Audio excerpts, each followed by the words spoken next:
আচ্ছা, শেয়ার বাজারের নতুন এবং গুরুত্বপূর্ণ আপডেট নিয়ে এই ভিডিওটি। তো আপনারা জানেন যে শেয়ার বাজারে ব্যবসা করতে গেলে কিন্তু শেয়ার বাজার সম্পর্কিত যে গুরুত্বপূর্ণ নিউজ, ডেটা, ইভেন্টগুলো থাকে সেগুলোকে নিয়ে কিন্তু আপডেটেড থাকতেই হয়। আর এই চ্যানেলে সে ধরনের ভিডিও আপডেট দেওয়া হয়।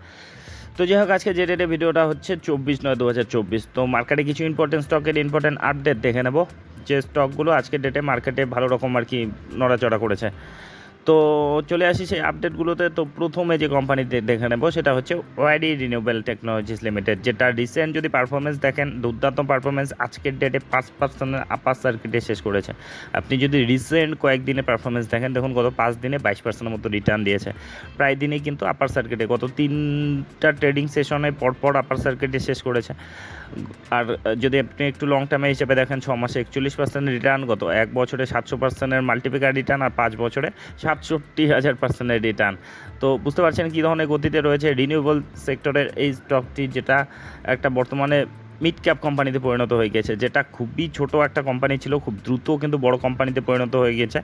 তো এই স্টকটিকে মানে আজকের ডেটে 1990 টাকায় ক্লোজিং দিয়েছে। তো এই স্টকটি নিয়ে যেটা আপডেট রয়েছে, দেখুন এই যে আপার সার্কিট পরপর আপার সার্কিটে শেষ করছে, তার যেটা মূল কারণ দেখুন, Waaree renewable shares rally 5% shares parent entity gets IPO note. তো ওয়াইডি রিনিউয়েবল এনার্জির যে শেয়ার, তার যে প্যারেন্ট কোম্পানি, সেটার আইপিও মার্কেটে নামতে চলেছে। এটা কিন্তু গত সোমবার।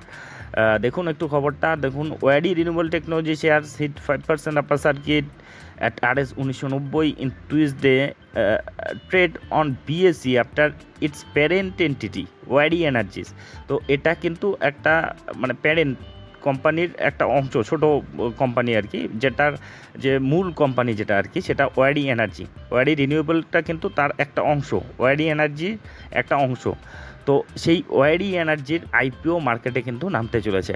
দেখুন, solar PV module manufacturer Waaree energies received market regulator securities exchange board of India, মানে সেবির অ্যাপ্রুভাল পেল on Monday for the propose initial public offering. মানে আইপিওর জন্য তারা অ্যাপ্রুভাল পেয়ে গেল সেবির তরফ থেকে, যেটা গত সোমবার হয়েছে। এবং তারপর থেকেই গত 3 দিন থেকেই কিন্তু আপার সার্কিটে শেষ করছে তার যে সাবসিডিয়ারি কোম্পানি বলা যায় না, তার যে কোম্পানি আর কি, এই প্যারেন্ট কোম্পানির একটা ছোট কোম্পানি, যেটা রিনিউয়েবল ওয়াইডি রিনিউয়েবল টেকনোলজি, যেটা কিন্তু দুর্দান্ত পারফরমেন্সের মধ্যে দিয়ে যাচ্ছে, কারণ তার যে প্যারেন্ট কোম্পানি সেটা মার্কেটে নামতে চলেছে, তার আইপিও। তো যার পরিপ্রেক্ষিতে মার্কেট ভীষণ রকম পজিটিভিটি দেখাচ্ছে এই স্টকটির পেছনে। আজকের ডেটেও কিন্তু 5% আপার সার্কিটে শেষ করেছে। তো যাই হোক, এর পরের স্টকে চলে যাব, পরের আপডেটে, যেটা হচ্ছে আইইএক্স লিমিটেড, মানে ইন্ডিয়ান এনার্জি এক্সচেঞ্জ লিমিটেড, যেটা আজকের দিনে একেবারে লোয়ার সার্কিটে বলা যায় 12%-এর মতো, 11.5%-এর মতো কিন্তু নেগেটিভিটি দেখিয়েছে। তো কিছুদিন আগে একটু কিন্তু পজিটিভিটি দেখিয়েছিল, চারটা দেখলেই বুঝতে পারছেন। আজকের ডেটেই সব পজিটিভিটি তার শেষ হয়ে গিয়েছে। দেখুন, গত 5 দিনে 5%-এর মতো নেগেটিভ, গত 1 মাসে কিন্তু 12%-এর মতো রিটার্ন দিয়েছিল, গত 6 মাসেও 58%। ইদানিং কিন্তু একটু পজিটিভিটি দেখাচ্ছিল, তো সেটা কিন্তু আজকের ডেটে একেবারে ধরাশায়ী অবস্থা। দেখুন, এটা ক্র্যাশ এক সময় কিন্তু দুর্দান্ত গতিতে ছিল, এটা মনোপলি ধরনের কোম্পানি, এটাকে নিয়ে সকলেই কিন্তু মানে এটাকে নিয়ে মাতামাতি করছিল। তারপরে হঠাৎ করে মার্কেটে এমন একটা খবর এলো, যার পরিপ্রেক্ষিতেই কিন্তু এটার মধ্যে একটা কারেকশন এলো, যেটা বড় সড়ো প্রায় 60%-এর মতো কারেকশনে। সেখান থেকে কিছুটা রিকভার করার চেষ্টা করছে, আবার সেই খবরের দরুনই কিন্তু আজকের ডেটে বড় সড়ো কারেকশন দেখা গেল, যেটা আরও বড় হতে পারে বলে বিশেষজ্ঞরা বড় করছে। তো যেটা মূল খবর, তাদের সেই মার্কেট কাপলিং। তো এদের আগে কি ব্যাপার ছিল, এদের কিন্তু প্রাইজিং পাওয়ার ছিল, এরা মনোপলি ধরনের বিজনেস করতো, যে এনার্জি এক্সচেঞ্জ নিয়ে যারা কাজ করে আর কি, যে কোম্পানিগুলো, এটাই মাদার কোম্পানি, যারা কিনা এই এক্সচেঞ্জের ক্ষেত্রে যে যে মানে যে প্রাইজিং পাওয়ারটা আর কি, মোট কথা তাদের কাছে কিন্তু ছিল। তো মার্কেট কাপলিং যদি হয়, তবে কিন্তু সেই পাওয়ারটা তাদের আর থাকছে না। দেখুন, IEX share tumble 9% on report market coupling implementation by 2025। তো মার্কেট কাপলিং ইমপ্লিমেন্ট যদি হয়, যেটা মানে হতে চলেছে, যেটা খবর রয়েছে আর কি 2025-এর মধ্যে, যেটার জন্য তার যে মনোপলি যে বিজনেস, সেটা কিন্তু তারা হারাবে আর কি, মনোপলি যে স্ট্যাটাসটা সেটা কিন্তু তারা হারাবে, এবং অলরেডি কিন্তু সেটা হারিয়েই ফেলেছে বলা যায়।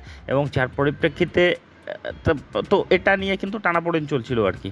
তো মাঝখানে কিন্তু এটা নিয়ে কিছু পজিটিভ আপডেটও বেরিয়েছিল, যার পরিপ্রেক্ষিতে পজিটিভিটি দেখিয়েছিল, কিন্তু যেটা আজকের ডেটের খবর রয়েছে তাতে কিন্তু যে মার্কেট কাপলিংয়ের ব্যাপারটা সেটা কিন্তু হতে যাচ্ছে। তো যার জন্যই এই নেগেটিভিটিটা মার্কেটে রয়েছে বলে বিশেষজ্ঞরা বলছে। তো যাই হোক, এই মার্কেট কাপলিং হলে কিন্তু সত্যি আইএক্সের যে আগে ক্রেজটা সেটা কিন্তু একেবারেই থাকবে না তাদের, সেটা সেই যে প্রাইসিং পাওয়ারটা সেটা তাদের হাতে আর থাকছে না। তখন ছোটো ছোটো যে কোম্পানিগুলো এই সেক্টরে যে অন্যান্য কোম্পানিগুলো ব্যবসা করছে তাদের সঙ্গে কিন্তু একই রকম হয়ে যাবে। তো যার পরিপ্রেক্ষিতে অলরেডি একটা খারাপ অবস্থায় রয়েছে আইএক্স, একটু রিকভার করার চেষ্টা করছিল, কিন্তু আজকের ডেটে সেটা কিন্তু একেবারে ধরাশায়ী হয়েছে 11% মতো, যেটা আরও বড় হতে পারে বলে বিশেষজ্ঞরা মনে করছে। তো এই স্টকটিকে আপনারা নজরে রাখতে পারেন। আচ্ছা, এরপরের স্টকে চলে যাব, যেটা হচ্ছে গোদাবরী পাওয়ার অ্যান্ড ইস্পাত লিমিটেড। আজকের ডেটে 6% মতো পজিটিভিটি দেখিয়েছে। তো যেটার আপডেট রয়েছে এটা কিন্তু স্প্লিট দিতে চলেছে 1:5 হারে।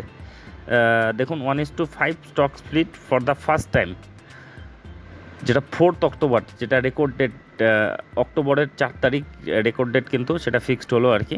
তো এক্ষেত্রে মার্কেটে সেজন্যই পজিটিভিটি দেখা যাচ্ছে যেটা বিশেষজ্ঞরা বলছে। তো দেখুন, যদি রিসেন্ট পারফরমেন্সও দেখেন, আজকের ডেটে 61 টাকার মতো বেড়েছে, মানে 1000 টাকার লেভেলের ওপরে ক্লোজিং দিয়েছে। গত 5 দিনে 11% মতো রিটার্ন, গত 1 মাসে 8% মতো রিটার্ন। লং টার্মে দেখে নিন, দেখুন গত 6 মাসে 54% মতো সুন্দর রিটার্ন দিয়েছে, গত 1 বছরে 61% মতো রিটার্ন, আর 5 বছরে 1200%-এর দুর্দান্ত রিটার্ন। তো মেটাল সেক্টরে এই স্টকটি কিন্তু প্রচণ্ড গতিতে রয়েছে, একটু কারেকশনে ছিল, সেখান থেকে কিন্তু রিকভার করার চেষ্টা করছে। দেখুন ডাউন ট্রেন্ডে ছিল, সেই ট্রেন্ডটি কিন্তু ভেঙে আজকে ব্রেকআউট দিয়েছে। তো যে ব্রেকআউটটা স্থায়ী হতে পারে আর কি, যেটা বিশেষজ্ঞরা বলছে। তো যাই হোক, এই স্টকটি যেটা মূল কারণ আর কি এই গতির পেছনে, সেটা কিন্তু তার যে স্প্লিটের যে খবরটা 1:5 হারে, যার কাছে একটি শেয়ার রয়েছে সেটা 5টি শেয়ারে পরিণত হবে, সেভাবে দামটাও কিন্তু অ্যাডজাস্ট হবে। তো যাই হোক, এটা ছিল গোদাবরী পাওয়ার অ্যান্ড ইস্পাতকে নিয়ে এই আপডেটটা। আর ওভারঅল মেটাল সেক্টরটা কিন্তু আজকে ভীষণ পজিটিভিটি ছিল। দেখুন টাটা স্টিলকে দেখুন আজকে ডেট 4%, 4.5%-এর মতো পজিটিভিটি দেখিয়েছে। তারপরে বেদান্তার মতো কোম্পানি, যেটা 3.5%-এর মতো পজিটিভিটি দেখিয়েছে 470 টাকায়, মানে 4.5%-এর মতো 470 টাকায় ক্লোজিং দিয়েছে। নালকোর মতো কোম্পানি 6.5%-এর ওপরে র্যালি দিয়েছে, যেটা 192 টাকায় আজকে ক্লোজিং দিয়েছে। তারপরে এনএমডিসির মতো সরকারি কোম্পানি আজকে 4%-এর মতো র্যালি দিয়েছে। মানে প্রত্যেকটা মেটাল সেক্টরের স্টকগুলো কিন্তু ভীষণ পজিটিভ শেষ করেছে। তো এই পজিটিভিটির পেছনে যেটা কারণ রয়েছে, দেখুন যে খবরটা রয়েছে, দেখুন Vedanta, Tata steel and other metal stock rally as China announces stimulus. তো আর একটা আপডেটে দেখুন স্টিমুলাস মেজার, দেখুন Tata steel, NMDC, other steel stock science as China announces stimulus measure.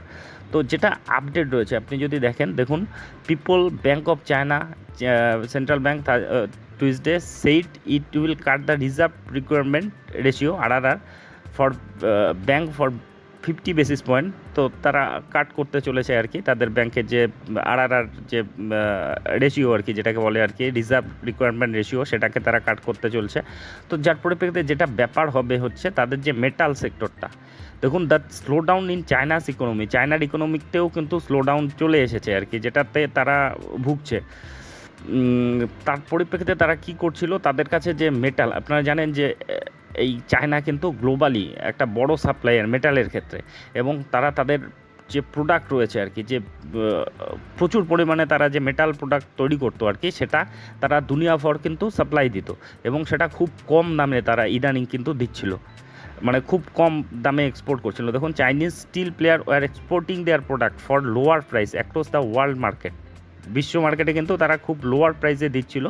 The weak steel prices have affected the performance of Indian steel company, যার পরিপ্রেক্ষিতে Indian যে still কোম্পানিগুলো কিন্তু ক্ষতিগ্রস্ত হচ্ছিল, কারণ খুব কম দামে এক্সপোর্ট হচ্ছিল, আমাদের দেশের ক্ষেত্রে সেটা ইম্পোর্ট হচ্ছিল, যেটা আমাদের দেশের যে কোম্পানিগুলো রয়েছে তাদের যে মেটাল প্রোডাক্টগুলো সেগুলোর চেয়েও কিন্তু কম দামে আসছিল, যার পরিপ্রেক্ষিতে আমাদের দেশের যে মেটাল কোম্পানিগুলো, মেটাল যারা উৎপাদন করে, তাদের কিন্তু প্রফিট মার্জিনে মানে তাদের সেলসটা কমে গিয়েছিল। ডিমান্ডটা যেহেতু তারা সাপ্লাইটা যেহেতু বেশি দিচ্ছিল চায়না, সেক্ষেত্রে ডিমান্ড কমে গিয়েছিল বলতে গেলে, বিশেষ করে তারা কম দামে দিচ্ছিল, আমাদের ইন্ডিয়ান যে প্রোডাক্টের দাম বেশি ছিল, যার পরিপ্রেক্ষিতে ইন্ডিয়ান প্রোডাক্টের দাম মানে চাহিদাটা কম ছিল, যার পরিপ্রেক্ষিতে কিন্তু আমাদের ইন্ডিয়ান যে কোম্পানিগুলো ক্ষতিগ্রস্ত হচ্ছিল।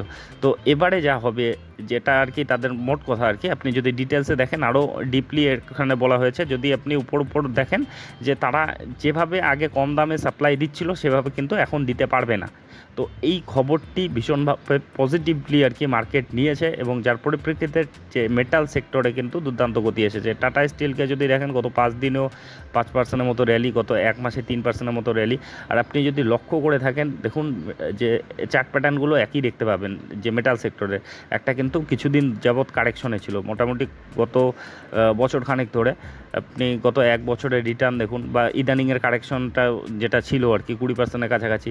বেদান্তার ক্ষেত্রেও দেখুন, বেদান্তার ক্ষেত্রে যদি দেখেন অনেকটাই কারেকশনে ছিল, ইদানিং রিকভার করেছে। তারপরে নালকোর ক্ষেত্রে যদি দেখেন, নালকোর চারটা এটাও কিন্তু কারেকশনে ছিল, ইদানিং কিন্তু রিকভার করেছে। তো যাই হোক, যেটা মূল কারণ কিন্তু এই চায়নার যে কম দামে সাপ্লাই দেওয়া সেটা ছিল কিন্তু, তো সেই ব্যাপারটা এখন মানে কমে যাবে আর কি, যার পরিপ্রেক্ষিতে এই আমাদের দেশের যে কোম্পানিগুলোর কিন্তু লাভবান হতে চলেছে যে বিশেষজ্ঞরা বলছে, যার পরিপ্রেক্ষিতে মেটাল সেক্টরটার মধ্যে পজিটিভিটি এসেছে। আচ্ছা, এবার চলে যাব পরের স্টকে, পরের আপডেটে, সেটা হচ্ছে টাটা পাওয়ার। আজকের ডেটে টাটা পাওয়ার কিন্তু ভালো রকম পজিটিভিটি দেখিয়েছে, প্রায় 3%-এর মতো। আর রিসেন্টলি আর কি গত 5 দিনেই 5%-এর মতো র্যালি দিয়েছে, 468 টাকায় ক্লোজিং দিয়েছে, যেটা আজকের ডেটে হাই মেরেছিল 474 টাকার কিন্তু হাই মেরেছিল, সেখান থেকে একটু নিচেই ক্লোজিং দিয়েছে 468 টাকায়, কিন্তু ইদানিং কিন্তু গতিটা দেখা যাচ্ছে। তো যেটা খবর রয়েছে দেখুন, টাটার ক্ষেত্রে যে ব্রোকারেজ হাউসগুলো, অ্যানালিস্টরা যারা রয়েছে তারা কিন্তু পজিটিভ রয়েছে। যে আপডেটগুলি যদি দেখেন, দেখুন the stock has breached above 440 this week. তো 440 মানে 450-এর মধ্যে, 430 থেকে 450-এর মধ্যে কিন্তু বহুত দিন ঘোরাফেরা করছিল, এই লেভেলটি ক্রস করতে পারছিল না, মানে এটা একটা বড় রেজিস্ট্যান্সের কাজ করছিল। তো সেটা ভেঙে কিন্তু উপরের দিকে ক্লোজিং দিয়েছে দেখুন, at last touch this level in April and just for a day in August. This breakout is crucial one with heavy volume on weekly chart, মানে হেভি ভলিউম নিয়েও কিন্তু সেটা করেছে আর কি, যে ব্রেকআউটটা দিয়েছে হেভি ভলিউম নিয়ে করেছে। তো সেই হেভি ভলিউম নিয়ে যখন করে তখন কিন্তু সেই ব্রেকআউটটা সাস্টেইন করার সম্ভাবনাটা খুব বেশি থাকে। তারা যেটা বলেছে, বিজনেস টুডের একজন মার্কেট এক্সপার্ট কুশ ঘোদসারা তিনি যেটা বলেছেন যে শর্ট টার্মের জন্য 490 টাকার একটা কিন্তু টার্গেট দেখা যেতে পারে, যেটা স্টপ লস তিনি রাখতে বলেছেন 450 টাকা। দেখুন, one can buy the stock with a stop loss of 450 টাকা, on the upside it has potential to touch 490 টাকা। এটা বিজনেস টুডের একজন অ্যানালিস্ট বলেছে। তারপরে আরও একজন যেটা বলেছে, এটা সিনিয়র অ্যানালিস্ট, সেটা হচ্ছে অ্যাঞ্জেল ওয়ানের ওশো ক্রিশান, তিনি যেটা বলেছেন দেখুন, on the level specific front, RS 490 to 500 is the intermediate resilience zone in the short term, breaching which it may surge higher। 490 থেকে 500 টাকার শর্ট টার্মে একটা তারা টার্গেট দেখতে পাচ্ছে, এবং এটা সার্চ করলে কিন্তু আরও উপরের দিকে একটা বড়সড় গতি দেখা মানে যেতে পারে আর কি, যেটা তারা বলছে। এই series of support could be seen in 450 থেকে 440-এর রেঞ্জে একটা সাপোর্ট, মানে এই জায়গায় তারা স্টপ লসটা রাখতে বলেছে, এবং টার্গেটটা কিন্তু 500 টাকার কাছাকাছি রেখেছে, এবং সেখানে সাস্টেন করলে আরও বড় গতি দেখা যেতে পারে। তো অবশ্যই এটা যে এক্সিস্টিং শেয়ার হোল্ডারদের জন্য একটা পজিটিভ নিউজ। আর এই স্টকটি বহুত দিন একটা কিন্তু কনসলিডেশন ফেজের মধ্যে, আপনি যদি চারটাও দেখেন, চারটা দেখলেও বুঝতে পারবেন যে অনেক দিন ধরেই একটা কনসলিডেশন সেই 430-এর লেভেলেই কিন্তু ঘোরাঘুরি করছিল। তো সেখান থেকে ব্রেকআউটের কাছাকাছি কিন্তু চলে এসেছে, যে 450-এর লেভেলের ওপর শক্তপোক্তভাবে ক্লোজিং দিয়েছে। তো যাই হোক, এই আপডেটগুলি নিয়ে এই ভিডিওটি ছিল। তো এ ধরনের আপডেট যদি আপনাদের উপকারে লেগে থাকে তবে অবশ্যই চ্যানেলটি সাবস্ক্রাইব করে রাখবেন, আর ভিডিওটি শেষ পর্যন্ত দেখার জন্য ধন্যবাদ।